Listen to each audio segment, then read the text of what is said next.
Hey y'all, I actually am recording this clip after I've already made the video, and I decided to divide the local set and the top level set into two separate videos just because of the length. So we're going to be doing it into a part one and a part two. This will obviously just be part one, but I wanted to let you guys know that the top level set video will probably come out in Monday or Tuesday. So yeah. Thank you guys so much, and I hope you enjoyed the video. What's up, y'all? Big Gob here with another video. We just dropped how to actually get good at Smash, and that video was a hit. I really appreciate the feedback and the comments y'all dropped for me. I try to read every single comment, and it's really awesome seeing the positive reception from the video. But one comment stood out to me the most. How do I VOD review my matches and know what to look for? This concept is very hard to understand, especially for new level players, or even players who never actually try to sit down and VOD review. You could be considered a high level player and still not know how to properly VOD review for yourself and especially others. Okay, so with that said, we'll be going over how a pro VOD reviews and how can you, the viewer, whoever you may be, VOD review like a pro.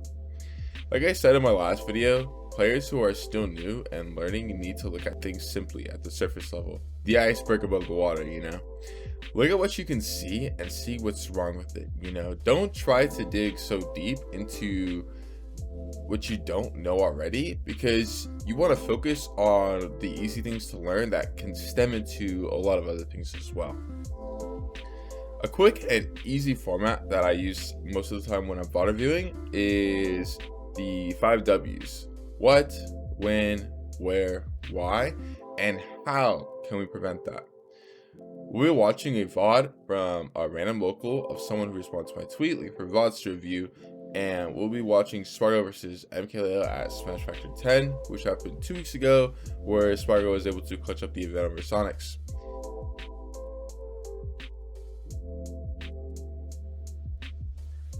Alright, so we're back, and we have Elusive versus Batsy playing Toon Link, and Elusive's on Inkling. So we have about, I would consider, 2 mid to high tier characters who are going up against each other right now.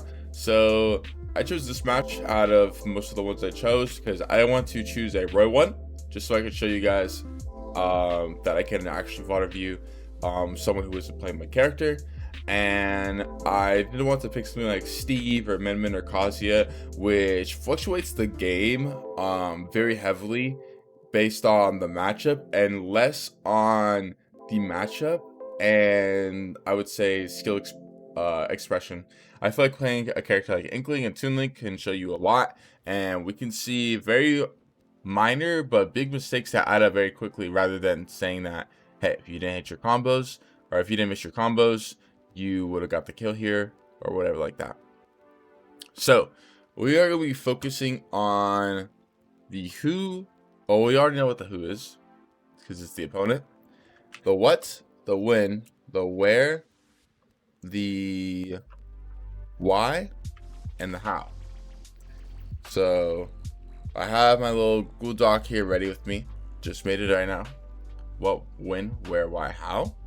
And basically, we're just going to ask ourselves these questions every time we get hit. And what you want to do is you want to see what happens before you get hit and what happens after the initial hit that you do to either fix the like what's going wrong or what you did that probably made it a little bit worse. So we're gonna go ahead and watch. Let's get started. And guys, you're gonna look at it very immediately. All right, so now you guys are thinking Goblin. There's no you just pause because this Inkling player ran up and jabbed on Toon Link. Well, yes I am. All right, so let's go back. Let's see what the game starts. So Toon Link pulls bomb over here. Good start. Inkling pulls bomb over here. These are, by the way, neutral starts, even though Inkling is getting aggressive with this bomb here. The reason why it's a neutral start from Inkling is because Inkling isn't entering Toon Link's space. She's just throwing a bomb, getting into what do you call it, forcing Toon to like shield or forcing Toon to move. And then she's gonna follow up afterwards.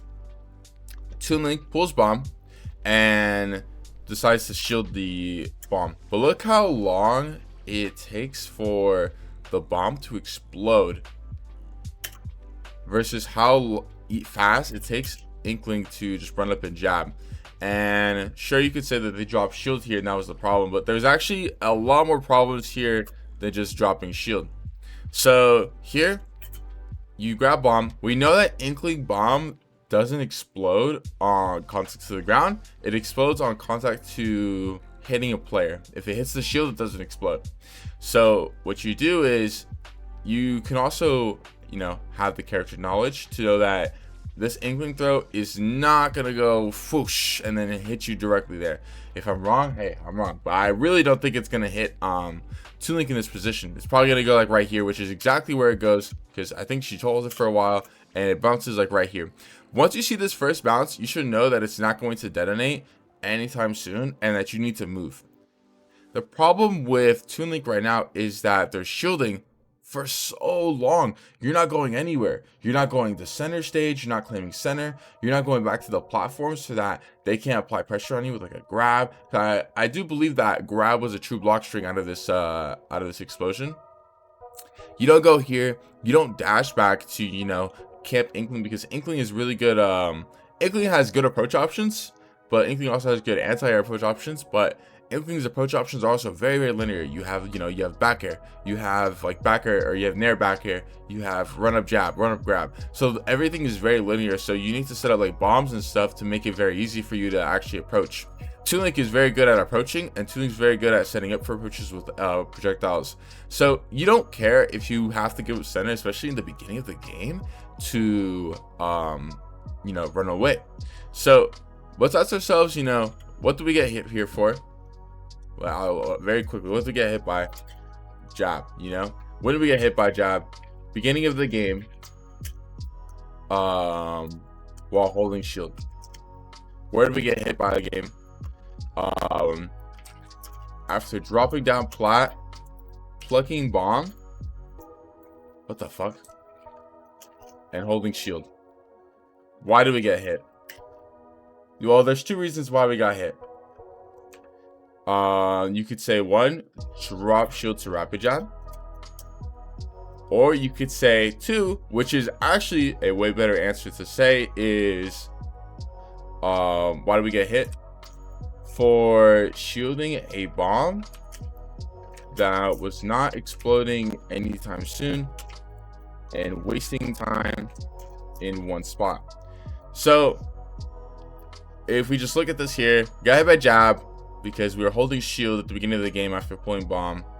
And where did we get? We got hit after dropping the plat, plucking bomb, holding shield, and for shielding a bomb that was not exploding anytime soon.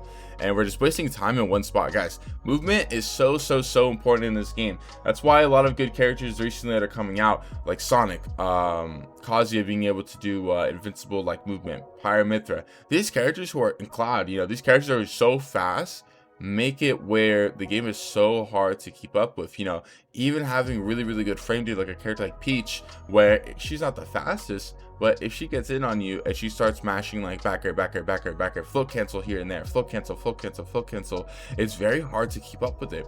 So if my opponent is just staying in one spot the whole time, you know how easy that is for me to just go, okay, if I get into this range right here, especially as a Roy player, think about it as a Roy player too. If I get in this range with how fast I am, you are getting pressured by grab, you're getting pressured by my safe aerials. You need to parry one aerial and hope that, you know, you parry it correctly and that I didn't misspace it so that you can punish me for it. You're relying too much on your opponent making a mistake if you're staying in shield.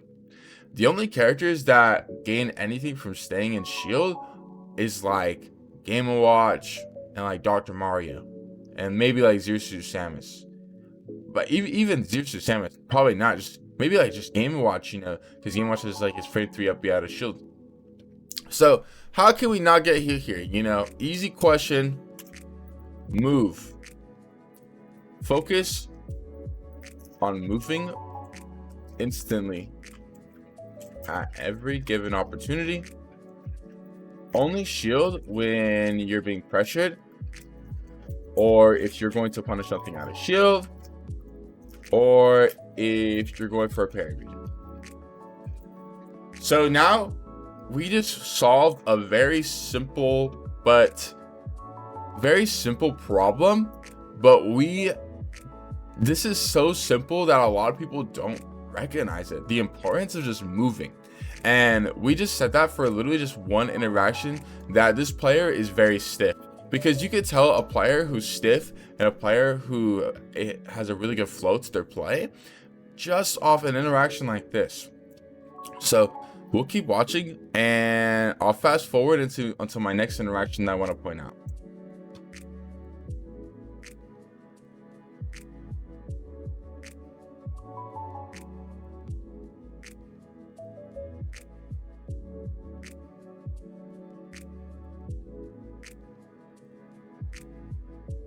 All right, we're gonna go right here. There's an interaction that happens left off stage, and this is less of an interaction that gets this person hit, and an interaction where this person loses advantage state. So you guys are probably asking, like, okay, Goblin, like, is it really important that we go over why someone loses advantage rather than, you know, focus on why someone's getting hit? Yes, it actually is really important, because getting hit and losing advantage just by your movement is probably about the same thing, except when you get hit, sometimes you could get a reversal, and if you lose advantage, sometimes your opponent might also lose the advantage that they just got because they don't know that they just got advantage. So let's ask ourselves, what is advantage? Advantage to me, doesn't matter what character you're playing, is whoever can get to center first. So, you know, like a quick thing, if I'm Robin right here, but my opponent is playing Jigglypuff over here, Jigglypuff probably has center stage here. She probably has advantage. You can consider this neutral because how far they are from each other. But Jigglypuff can get to center first because she just does jump, lands right here, and then like runs over here and then gets shield. Robin is going to have to run all the way over here because he's so slow. That's advantage. You can even say with Sonic and with the character like Incineroar has to give it advantage every single time or fight for it because of how fast Sonic is. So let's see this interaction here. Let's see what happened, and let's see where this person lost advantage and what they could have done instead. So here, person makes a mistake, goes for a dash tag, gets punished by a true combo, throws boomerang, and we see the Inkling is dropping down to go for a forward air, and this player just went for a jump. All right, and while it doesn't matter too much, let's see, you know, how bad this could have been. So think about this at the top level, guys. Mistakes are so hard to notice at this level because of how minuscule they might be, because of the punish game that a lot of your opponents are going to have at this level. So here, the opponent jumps because he had his resources. Let's see what other resources he had. This is another thing, guys. Resource management, and noticing what resources the opponent has. So most of the time, there's only two resources that you have to worry about: air dodge and double jump. If you're fighting a character like, let's say, Diddy Kong, Zero Suit, Sheik, even any character who has a secondary recovery option, like flip kicks, those are a resource that you have to wait out for. And you have to point out and you have to punish. Bait them out, punish them. This tooling does boomerang. And we want to ask ourselves, what is the fastest way this tooling player can cheese us to get to center? Probably by jumping over here. Jumping over here, running back, and then taking advantage. Because now this tooling player will be let dropping the Inkling. Inkling does drop down forward air. Just drop down forward air, giving him advantage. Now, ask yourself right now, who can get to center first? Not Inkling. Inkling already did double jump, drop down forward air. If they did drop down nothing and then ride the double jump and did like an up air, that would have been really good. You could probably get to center faster still. But with doing forward air, nah, not anymore. So here, Tunic lands, and now is controlling the trapping. He still gets punished. My point is here is that you can't let this go against players, especially when you're making a big upset, guys. We're making a big upset when you just went to your local for like the second time ever and you're about to get clutch this set, game 3 last hit. Why would you give up advantage for an edge guard when your opponent had all of their resources? You know, only do this, and sometimes you don't even have to, if your opponent has expended all their resources, or where they're so far off stage that they're expending resources to make it back that they don't have the resources to get away from an edge guard. You know, ledge trapping is also most of the time way more consistent than going off stage and going for like a ledge trap, because players have so many mix-ups, especially a character too like Toon Link, where you have Zaire, as well as like air dodging, you have up B, which is pretty good, that sometimes those are hard to deal with. And for a player like the Inkling player to go down there and go for a forward air, like I don't even think this Toon Link player had to jump. He could have just done Zaire, and then the Inkling would have whiffed the forward air. So let's ask ourselves, you know, what happened? Basically, Inkling ran off forward aired. Inkling ran off forward aired. When the Inkling ran off forward air, when Toon Link threw Boomerang from off stage and decided to double jump. Where did this happen? At the ledge. Why did this happen? Inkling ran off forward, hit off, and lost advantage. Why does this happen? Because Toon Link double jumped, and Inkling did not cover double jump. And the resource was still there. How can we prevent this? You know, how can we not have this happen? Look for calling out resources, guys. This is very simple. Look for calling out resources. What is the easiest way your opponent can steal advantage from you? You know, this is very simple too, and a lot of you guys are gonna like go like, oh snap, that makes a lot of sense. The reason why people are so good at covering roll is because roll is the easiest and fastest way. Oh, I say fastest. It's the easiest way that someone can cheese to get to center stage. If my roll takes me right here, and you're standing right here trying to ledge trap me, I won't even care to look at you at this position. I'm just gonna run all the way to center and steal that from you. You know what I mean? I'm just gonna run all the way over here, steal that advantage from you, and then keep center stage and stop you from getting center stage, which is gonna make it a lot harder for you to actually get advantage back. And I'm just gonna keep pushing with this advantage that makes it so easy for me. So we just looked at 2 interactions and just had like a very basic, like, you know, basic game plan of what we're looking for. You know, it's very simple, but you guys can do this yourself. You know, this is something very, very easy where you don't have to feel like you have to spend $1,000 on a coach. You don't have to feel like you never know how to VOD review, because this formula is like right here. This is very, very simple, you know. And you could argue, Goblin, can I even get that good with such a simple formula? Yes, you can. Because in the first time we looked at the Toon Link one, they had a movement problem. Movement is such a big thing in this game that you have to work on movement to improve. And this player doesn't have a good insight of advantage. So because they don't have a good sight of advantage, they drop the combo. They dropped the combo, and that's what costed them to get hit. So we need to focus on simple things, little things that are going to help us improve. And those simple things and little things are going to help you a lot. You know, if you're dropping your combos, practice your combos. If you're dropping your out of shield punish game, practice your out of shield punish game. You know, it's very simple problems that have very simple solutions in a game like Smash. So that's all we have for this video. If you guys even want to go back and look at this video and see the other interactions, you know, by all means, I recommend you to do so, because it's good to watch a lot of different VODs, a lot of different matchups and characters, and see what went wrong. You know, this wasn't even like an Inkling versus Toon Link thing, besides like the little bomb interaction in the beginning. There's more of, it's just player fundamentals that we need to see being worked on here.